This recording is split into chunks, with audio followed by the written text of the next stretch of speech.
what people miss about having a huge, audacious goal is that it's hard to fail completely.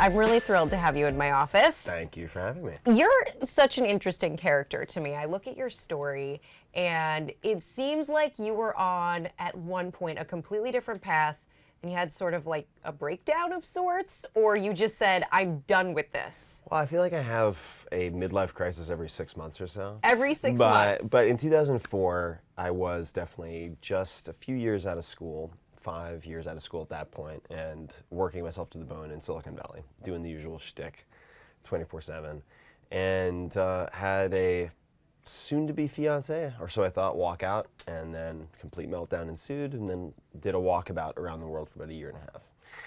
And during that time, yeah, made a lot of decisions that changed my trajectory. But how are you going about making those decisions at that time? Because I think that a lot of us know at some point that we're at a tipping point or something needs to change, but getting to the what and the how is really complicated. It's challenging, yeah. We very often look at the risks of action or the potential downside of action, and that's the only analysis we do, but it's really important to look at the costs of inaction. So, okay, let's say you don't do this thing. Let's telescope out 6 months, a year, 3 years. What does your life look like? Is it better or worse? And in my case, it was worse, worse, worse, if I kept doing what I was doing. The first book is The 4-Hour Workweek. Yeah. How did you come to 4 hours of all, I mean, you had to have test cased that a little bit with people, like, what sounds good? How many hours could you handle working? Well, all right, so the funny part about this title is it was one of maybe 20 different potential titles, but it started off as a 2-hour work week because that was literally how much time I was spending at the end of a year and a half managing this company with distribution in something like 12 countries. And I was chatting with someone at my publisher at the time, Crown, and they said, 2 hours just sounds really unrealistic. And I was like, 4 hours? And they're like, yeah, now we're talking. That's totally realistic. Now we're talking. Yeah. So I was like, okay, and ran with it. It was, keep in mind, turned down by 27 publishers. Yes. I know this part of your story because it's a big part of overcoming. It just wasn't expected to do anything. So I thought, like, 4-hour work week, okay, like it'll sell a few thousand copies. Then I'll move on with my life, get back to my life, and here we are. Now I'm forever the 4-hour guy. So the blessing and the curse. Well, and 4 hours applies to multiple things, apparently, not just your work week. Yeah, 4-hour body, 4-hour chef, and really, I mean, what we're talking about is trying to 10x the hourly output of whatever you're doing. So it's not necessarily about working as little as possible. I work with a lot of the fastest growing startups on the planet. They're clearly not working 4-hour work weeks. But if I can say, look, I can show you how to, say, extract 10x the conversion in a given activity so that you are hockey sticking at a rate that is far in excess of your top 2 competitors, that's interesting to them. And the toolkit is the same in either case. Are you a workaholic? Because when I hear you talk about your life, it sounds like you're working all the time. So I'm not a workaholic. Well, actually, let me rephrase.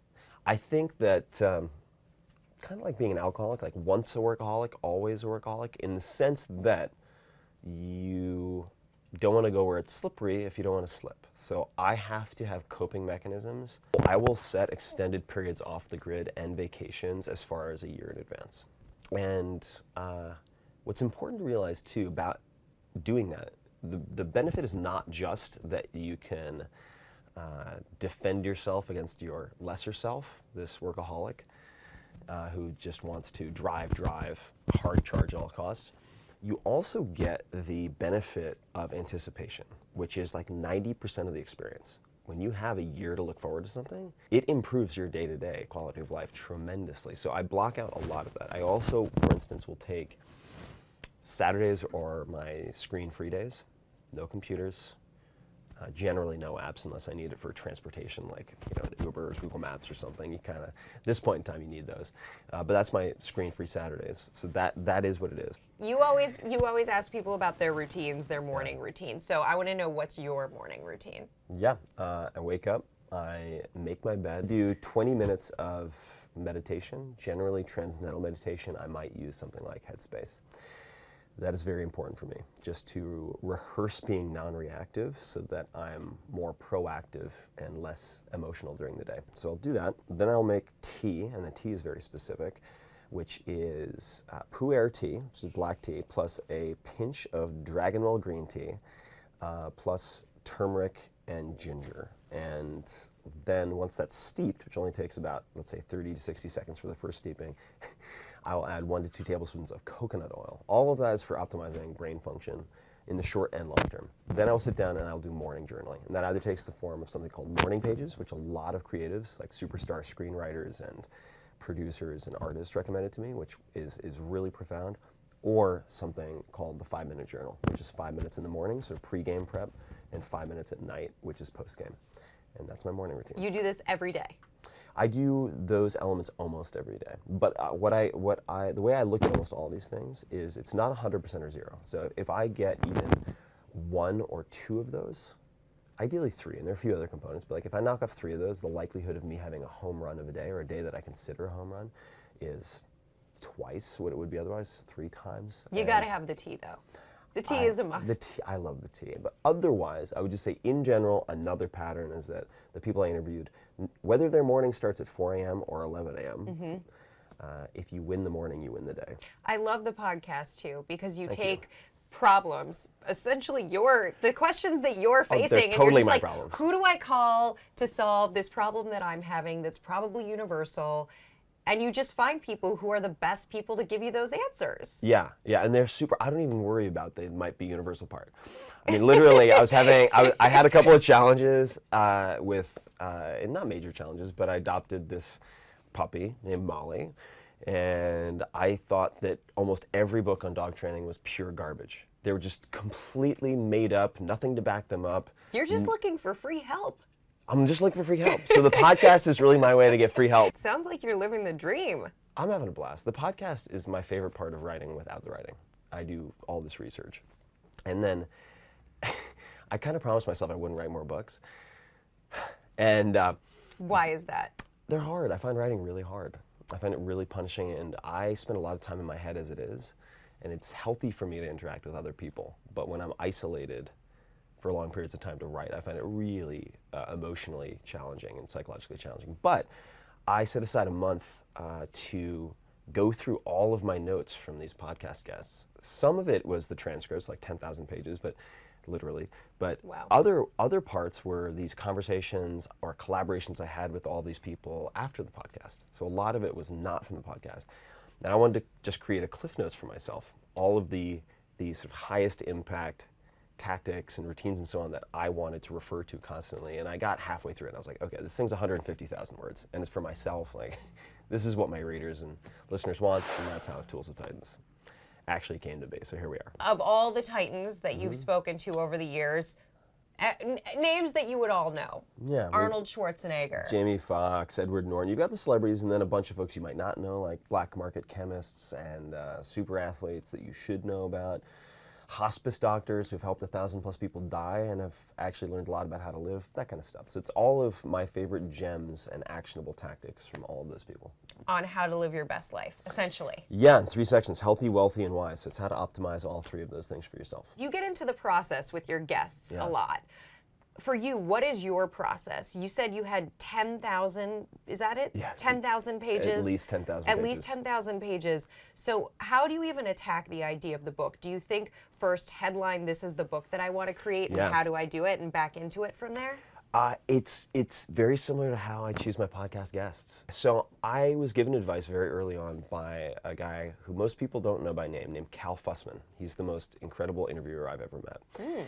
He was one of the principal writers of the What I Learned column for Esquire for about 20 years. Interviewed Gorbachev, people like De Niro, Ali, everybody. And at one point he lost boxes and boxes of notes for this huge story he was supposed to do about trying to become a sommelier for a week.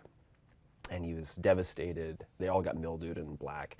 And he was talking to this novelist who was famous for doing a ton of drugs and alcohol, just a rampant drug user. And Cal asked him, how do you remember anything? because you're trying to do this research. How do you remember anything? And he said, we'll bleep this out, but the good sticks. And so Cal gave me that advice in the beginning because I was overwhelmed. And he said, just write what has stuck for you as a starting point. So I started there. Then I went through the transcripts and identified the things I'd tested or that friends or fans of mine had tested and been able to replicate. Really important. And that is how it came together. But the vetting process was simple. Have I used it myself? Can it be replicated for other people?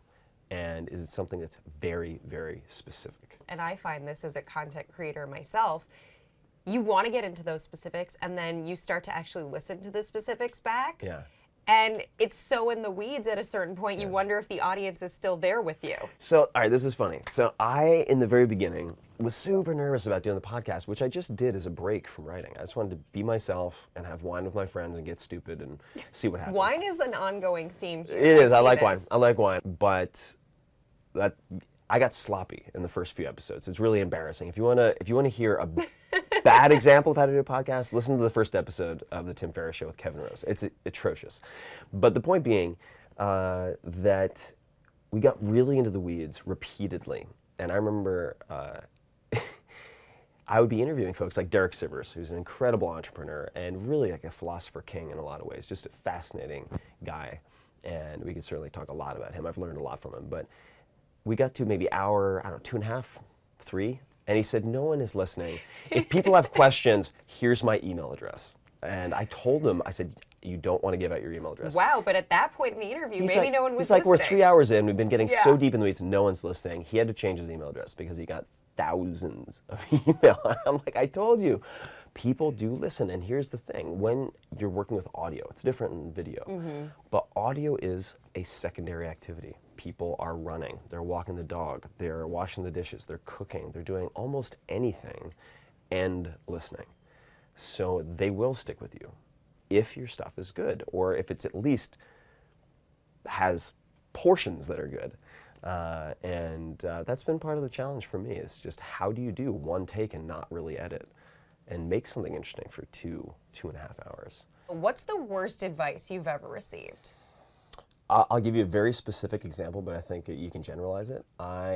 In high school, I was very bad at standardized testing and never got great scores in most of those tests, and spent a lot of time catching up with summer schools, and also spent a year abroad, and none of those credits transferred. And I remember going in, but I had good grades in my other classes, and I remember going into the guidance counselor when I was about to apply for college, and in preparation, they had said, come in with your safety schools, like the C list, come in with your I think I can get in schools, B, and then your reach schools, A. And so I came in, and I had my list, and on the reach were schools like Stanford, Harvard, Princeton, etc. And the guidance counselor said, Tim, and he was kind of dismissive and not very cool about it, but he said, Tim, look, you should take your C's and make them your A's. So your safety schools, those are going to be your reach schools, and you need to lower your standards. Like you need to lower your expectations because of A, B, C, D, and E. And I walked out really demoralized. I never went back to meet him a second time. And then this is what I realized. Guidance counselors want to be able to say a high percentage of their students got into their first choice schools. What's the easiest and laziest way to do that? It's to get students to lower their goals and expectations. That is terrible advice for students. Ultimately, I had You went to Princeton. I went to Princeton. I applied and I bust my ass to do a good job in the application, and I got in. And so looking back, it's like, no. Like if you, and this is actually from Larry Page, so one of the co-founders of Google, and I'm paraphrasing here, but he said, what people miss about having a huge, audacious goal is that it's hard to fail completely. So when you have a huge, huge goal, it's hard to fail completely. You might fail above everyone else's success.